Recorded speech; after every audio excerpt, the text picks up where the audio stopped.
Hello बच्चों, कैसे हो? आपका स्वागत है त्रिपान स्टडी सेंटर में। आज जो हम करने जा रहे हैं क्लास 12 सीबीएसई का political science, politicals of planet of development. कक्षा 12वीं जो है हमारे समक्ष आया है पॉलिटिकल साइंस का राजनीति विज्ञान का चैप्टर नियोजित विकास की राजनीति। काफ़ी महत्वपूर्ण यहाँ पर ये चैप्टर है। इसमें हम हिंदी इंग्लिश दोनों ही माध्यम में समझने की कोशिश करेंगे और हर एक बात पे जो है प्रकाश डालने की कोशिश करेंगे। इसमें हमारे समक्ष क्वेश्चनों के रूप में जो होगा कुछ क्वेश्चन होंगे जिसको एनालाइज करेंगे, समझेंगे, जानेंगे और उसके बारे की विशेषताओं का जो है हम आपके समक्ष रखेंगे। तो ये काफ़ी महत्वपूर्ण क्वेश्चन होने वाला है आप लोगों के लिए और एग्ज़ाम व्यू से भी। तो हर एक क्वेश्चन को आपको जैसे देखना है, समझना है, एनालाइज करना है। लेकिन क्वेश्चन करने से पहले एक बात जो मैं हमेशा कहता हूँ, जिसको आपको सोचना भी चाहिए, विचार भी करना चाहिए और इवन अमल भी करना चाहिए, वो ये है कि जब भी वीडियो देखिए पूरा देखिए, क्योंकि अधूरा जानकारी सदैव खतरनाक होता है। साथ में एक इम्पोर्टेंट बात ये भी रहता है, अगर आप पहली बार वीडियो देख रहे हो तो लाइक शेयर सब्सक्राइब करना मत भूलना, क्योंकि दोस्तों लाइक कीजिएगा तो बनाने वाले का मनोबल बढ़ता है, सब्सक्राइब कीजिएगा तो इससे ये होता है कि जब भी मैं कोई वीडियो डालूंगा उसका नोटिफिकेशन आपको समय रहते मिल जाएगा। और देखिए शेयर का मतलब ये होता है कि आपके थ्रू ना जाने किन बच्चों को हेल्प मिल जाए, ये आप भी नहीं जानोगे, इसलिए जो है आप शेयर जरूर करो, ठीक है। व्हाट्सएप स्टेटस पे भी लगाओ। दोस्तों एनएसएस सेंटर जो कई मानने में बहुत से बच्चों के लिए हेल्पफुल है, चाहे वो 8th क्लास हो, 9th 10th 11th 12th हो, चाहे वो एनआईएस बोर्ड के बच्चे हों, ठीक है, चाहे बीए एमए के बच्चे हो, सभी क्लासों के लिए कुछ ना कुछ जो है त्रिपान एनएसएस सेंटर में उपलब्ध है। तो इसलिए आपके लिए ज़रूरी है कि आप सब्सक्राइब करके इसको चैनल को जो है सेव कर लो, नहीं तो बाद में अगर रिसर्च करोगे तो शायद आपको ये चैनल प्राप्त ना हो। तो इसलिए सोचना नहीं, विचार नहीं करना है, सब्सक्राइब करके जो है अपने पास सेव करना है। दोस्तों ये तो बात था आपके लिए, लेकिन आप देखते हैं हमारा आज टॉपिक क्या है। Today we discussion most important chapter here, politics of planet development. That's important chapter, class 12 CBSE NCERT here. But next question arrive here, this is most important here. Assess the outcome of the early phase of plant development in India. You know that is an important question for the exam view here. Assess the outcomes of the early phase of plant development in India. You know that is an important question for the exam view here. In 1938, Indian National Congress set up a planning committee to be formulate a plan from development of India's future. That's important here. The Indian National Congress set up planning committee to the formulate a plan for the development of India's future. After independence in April 1951, India adopted the plan development procedure here. That's important for the MCQ exam regarding here. The first of all here, April 1951, India adopted to the planet development procedure here. It was felt that a procedure of planet development create a sound economic development and land reform here. And some points which are related with the planet development toward the foundation of Indian as economics, growth and land reform are the mentioned below here. Some point which relates with the planet development toward the foundation of India as economics, growth and land reform are mentioned below here. That's important point here. In 1950, Government of India passed a resolution and set up their planning commission to prepare a plan for the most effective and balanced utilization of the country's resources. That's important point here. In 1950, the government of India passed a resolution and set up their planning commission to prepare a plan for the most effective and balanced utilizations of the country's resources here. The Planning Commission initiated their process of development, which would be increase the living standard and provide to new opportunities here. According to the long-term objectives, originally it was to be double the per capita income and rise to communication standard by 70% by 1977. That's an important point here. According to the long-term objective, here a per capita income and rises to communication standard by the 70%. By the time period here, 1977. The first 5-year plan brought with it on era of a planned country with a total outlay of 2249 acre, which had to twofold aim. That's important here. There is a 2249 means 2249 crore, which had twofold aim. The revolution, like a green revolution, attained the record of production of the food for the 75.6 million ton. That's the revolution here. 75.6 million ton here production. The Kerala model was also very effective in terms of land reforms and public distribution system, poverty alleviations, and health and literacy rate here. Jamindari system was abolished and consequently lands were to the disturbed among the landless farmer. That's important here. Jamindari system was abolished or consequently lands were distributed among the landless farmer here. And also white revolution and blue revolution arise the development of country. That's important. The white revolution and blue revolution arise the development of country. In 1990, we adopted the mixed economy due to this planning of development and increasing and allowed to the investment in a public sector also. That's important. 1990, we adopted the mixed economy due to this planning of development, increasing and allowed to the investment in a public sector also. And research what technologies in a field of agriculture has been to adopted. Therefore, India become a self-sufficient in food. The India become a self-sufficient in food. That's important here.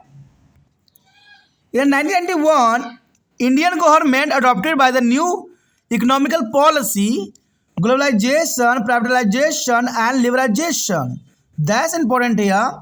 In 1991, Indian government adopted to the new economical policy here, globalization, privatization, and liberalization. It's helped a lot of development, and thus the planning leads to be Indian as a growth in the term of literacy, infrastructures, and moreover in a GDP here. यहाँ पर जो हम chapter कर रहे हैं काफ़ी महत्वपूर्ण है, नियोजित विकास की राजनीति, कक्षा 12वीं पॉलिटिकल साइंस यानी राजनीति विज्ञान के हमारे समक्ष जो अगला क्वेश्चन आया है काफ़ी महत्वपूर्ण है, एनसीईआरटी सीबीएसई के रिगार्डिंग आधारित है और ये क्वेश्चन का महत्व भी काफ़ी महत्वपूर्ण है। क्योंकि देखा जाए तो यह क्वेश्चन साफ है कि भारत में नियोजित विकास के आरंभिक चरणों के परिणामों का आकलन करना है कि भारत में जो नियोजित किया गया था विकास की आरंभिक चरण से उसका क्या परिणाम निकला, यानी भारत में नियोजित विकास का जो आरंभ किया गया था उसका क्या परिणाम निकला। तो क्वेश्चन को समझना काफ़ी महत्वपूर्ण रहता है। जब तक आपको क्वेश्चन समझ में नहीं आता है तब तक आप आंसर करने के लिए भी सक्षम नहीं हो पाते हो। तो क्वेश्चनों को ध्यान से समझने की आवश्यकता है। तो यहाँ क्वेश्चन आप समझ गए होंगे कि भारत में नियोजित विकास का जो आरंभिक चरण थे उसके क्या परिणाम निकले। देखा जाए 1938 में भारतीय राष्ट्रीय कांग्रेस ने भारत के भविष्य के विकास के लिए एक योजना तैयार करने के लिए योजना समिति की स्थापना किया। और ये देखा जाए तो भारत का आज़ाद होने से पहले ही जो है योजना विकास की नीति को आरंभ किया गया। यानी देखा जाए तो 1938 में जो है 1938 में जो है भारतीय राष्ट्रीय कांग्रेस ने भारत के भविष्य के विकास के लिए एक योजना तैयार करने की योजना समिति की जो है स्थापना किया। और देखा जाए तो अप्रैल 1951 में स्वतंत्रता के बाद भारत ने नियोजित विकास कार्यक्रम को अपना लिया। ये एमसीक्यू क्वेश्चन एग्जाम में आ सकता है कि भारत ने नियोजित विकास कार्यक्रम को कब अपनाया था। तो ये तो बन गया था 1938 में ही, लेकिन जो इसको अमल में लाई गई, अपनाई गई 19 अप्रैल 1951 में अपनाई गई। तो ये काफ़ी महत्वपूर्ण बात यहाँ रहता है। और यह महसूस किया गया कि नियोजित विकास की प्रक्रिया ने एक अच्छा आर्थिक विकास और भूमि सुधार तैयार किया। यानी जो नियोजित विकास का हमने यहाँ पर अनुसरण किया है वो काफ़ी महत्वपूर्ण साबित हुआ और उसने एक अच्छा आर्थिक विकास और भूमि सुधार तैयार करने का अपना एक प्लेटफॉर्म दिया। तो ये काफ़ी महत्वपूर्ण रहता है। देखा जाए तो भारत के आर्थिक विकास और भूमि सुधार की नींव के लिए नियोजित विकास से संबंधित कुछ बिंदुओं का उल्लेख नीचे दिए गए हैं जो हमारा परिणाम थी। तो उन परिणामों को एनालाइज करना काफ़ी महत्वपूर्ण रहेगा। तो चलिए देखते हैं कि इसका क्या क्या परिणाम हुआ और जो है नियोजित विकास के आरंभिक चरणों का। तो चलिए परिणाम पे हम नज़र डालें। तो यहाँ हमारे समक्ष परिणाम आया है, काफ़ी महत्वपूर्ण है कि 1950 में भारत सरकार ने एक प्रस्ताव पारित किया और देश के संसाधनों को सबसे प्रभावी और संतुलित उपयोग के लिए एक योजना तैयार करने के लिए योजना आयोग की स्थापना भी की। तो देखा जाए पहला परिणाम काफ़ी सुखद था कि 1950 में भारत सरकार ने एक प्रस्ताव पारित किया और देश के संसाधनों को सबसे प्रभावी और संतुलित उपयोग के लिए एक योजना तैयार करने के लिए योजना आयोग की स्थापना की गई। कहते हैं योजना आयोग ने विकास की प्रक्रिया शुरू की जिससे जीवन स्तर में वृद्धि होगी और नए अवसर भी मिलेंगे। योजना आयोग का यहाँ पर देखा जाए तो मतलब बहुत ही साफ था कि भारतीय लोगों की जीवन स्तर में वृद्धि करना और नए अवसरों को जो है तलाशना, ये काफ़ी महत्वपूर्ण अपॉर्चुनिटी थी। देखा जाए तो मूल्य रूप से निर्धारित दीर्घकालिक उद्देश्य के अनुसार 1970 तक प्रति व्यक्ति आय को दुगना करना और संचार मानकों को 70% तक बढ़ाना इसका एक मुख्य उद्देश्य बन गया था।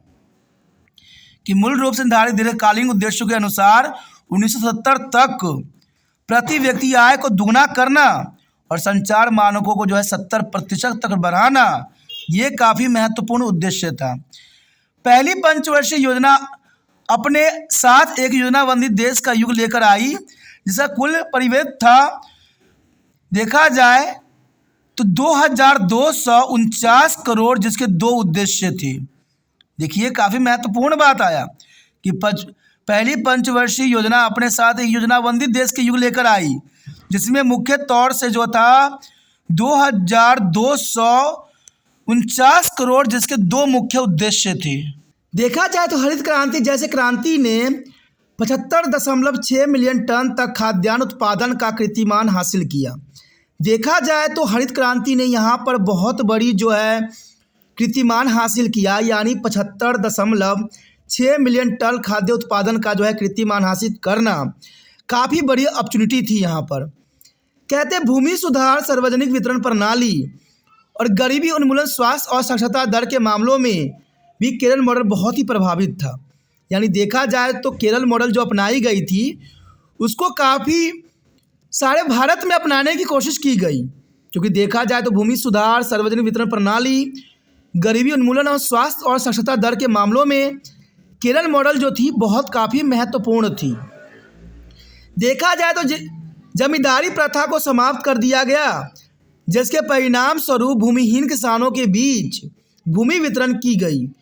तो ये काफ़ी महत्वपूर्ण बात थी कि जमींदारी प्रथा को समाप्त कर दिया गया और परिणाम स्वरूप जो भूमिहीन किसानों के बीच भूमि वितरित की गई। इसके अलावा श्वेत क्रांति और नीली क्रांति ने देश के विकास को और भी आगे बढ़ाया। तो ये काफ़ी महत्वपूर्ण बात है कि इसके अलावा श्वेत क्रांति, नीली क्रांति ने देश के विकास को आगे बढ़ाया। कहते हैं 1990 में हमने मिश्र अर्थव्यवस्था को अपनाया जिसके कारण विकास की योजना में वृद्धि हुई और सार्वजनिक क्षेत्रों में भी निवेश की अनुमति मिली। तो ये काफ़ी महत्वपूर्ण बात है कि 1990 में हमने मिश्रित अर्थव्यवस्था को अपनाया और जिसके कारण विकास की योजना में वृद्धि हुई और सार्वजनिक क्षेत्रों में भी निवेश की अनुमति मिल गई। उसके बाद देखा जाए तो कृषि के क्षेत्र में अनुसंधान कार्य और प्रौद्योगिकी को अपनाया गया, इसलिए भारत भोजन के मामलों में आत्मनिर्भर बना। यानी देखा जाए तो ये काफ़ी महत्वपूर्ण समय काल था जहां पर कृषि के क्षेत्रों में अनुसंधान कार्य प्रौद्योगिकियों को अपनाया गया और इसलिए भारत जो है भोजन के मामलों में आत्मनिर्भर बन सका। कहते हैं 1991 में भारत सरकार ने नई अर्थव्यवस्था नीति यानी वैश्वीकरण, निजीकरण और उदारीकरण को अपनाया, जो कि काफ़ी महत्वपूर्ण बात थी। कहते हैं इससे विकास में बहुत मदद मिली और इस प्रकार योजना से सशक्तता, बुनियादी ढांचे और सकल घरेलू उत्पाद के मामलों में भारत की वृद्धि हुई। तो ये काफ़ी महत्वपूर्ण बात है कि इससे विकास में काफ़ी मदद मिली और भारत का देखा जाए तो योजना से साक्षरता दर और बुनियादी ढांचे और जीडीपी यानी सकल घरेलू उत्पाद में काफ़ी वृद्धि हुई। तो ये काफ़ी महत्वपूर्ण बात रखती है एग्जाम व्यू से। तो इसी के साथ हमारा एक क्वेश्चन खत्म हो जाता है जो कि काफ़ी महत्वपूर्ण है। आगे क्वेश्चन और भी महत्वपूर्ण है, तो आप बने रहे तिरपान स्टडी सेंटर के साथ और जितना हो सके लाइक से सब्सक्राइब जरूर कीजिए। जितना हो सके शेयर की भावना आपके मन से जाना नहीं चाहिए, क्योंकि शेयर ही दूसरे बच्चों के लिए केयर बनेगा। और शेयर करने के लिए कुछ नहीं करना है, यूट्यूब से लिंक को कॉपी करना है और व्हाट्सएप एड्रेस पर लगा देना है। पहली बार मेरे चैनल पे आए हो, पहली बार वीडियो देख रहे हो, समझ में आ रहा है, अच्छा लग रहा है, तो जानना सी बात है दोस्तों, चैनल को सब्सक्राइब कर लीजिए। सब्सक्राइब कीजिएगा तभी जो है यहाँ पर बहुत से वीडियो आपको उपलब्ध हो जाएंगे जो कि आपके लिए महत्वपूर्ण रहेंगी। तिरपान स्टडी सेंटर 8 से लेकर एमए तक के बच्चों के लिए काफ़ी महत्वपूर्ण चैनल है और काफ़ी महत्वपूर्ण प्लेटफॉर्म देता है क्वेश्चनों का, किताबों का। तो आपको सब्सक्राइब करना, काफ़ी फायदेमंद में रहोगे, इसलिए सोचिए नहीं, विचार ना कीजिए, अभी तिरपान स्टडी सेंटर को सब्सक्राइब करके अपने मोबाइल में सेव कीजिए।